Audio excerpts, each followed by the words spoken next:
Okay, so this is one of the resin infused boats where they're pumping the resin into the boat itself. And Kurt, can you tell me a little bit about how this makes the boat a lot stronger? Well, one of the things, like you just mentioned, we don't actually pump the resin in. The pump is sucked in. Right. So actually pressure, by lack of pressure internally here, the air pressure forces it through and pulls through into the pump, so it comes all, it's drugged through all this material. Because if you pour it on there, it'll actually just kind of roll off. It won't really absorb. It's not like a sponge. But strength-wise, this entire product now, we actually had the easiest way to explain it. I kind of compare it to a Volvo, like we were talking earlier. It's designed to take a hit. A regular boat, if you were to hit something, an obstruction underwater, when we were over in east coast of Florida, every once in a while you hear the stories about boats hitting containers that have fallen off ships. They're floating just under. That's a pretty hard thing to hit when you're on a trip, and usually it's pretty catastrophic to the boat. We had one of these out on the Gulf Coast of Louisiana, and the customer came in and said, "I've got a hull flaw. It's a break of the hull. There's something wrong. You need to do this under warranty."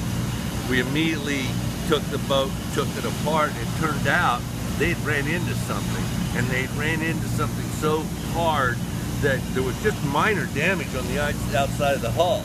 So we're all thinking, okay, something gave way, we didn't know how, but we started checking into it. It ends up his grandson was running the boat and ran into something to a point that it broke the fuel tank loose, it broke the stringer system, it tossed everything. It was this catastrophic hit. We just were shocked nobody was hurt. But the boat just hooked it, kept on going. They were able to come on back. They were out 10 miles on an island. They were able to motor the boat back with a little crack going through the bottom of it. But the damage inside, insurance bought them a whole new hull. We had to put a whole new hull under it because of the internal damage, not the external. And the fact it held together was pretty amazing. And this resin infused technology gives you a hull that's more flexible to absorb that impact, but it's actually stronger by doing so. Correct. It won't be flexible in that you can just touch it. If it gets punched with something extremely hard, much harder than what we could do with a sledgehammer or a ball bat, but if it gets that big impact, it's going to be able to take it throughout the whole length of the boat instead of impacting that one spot. Right. Fantastic.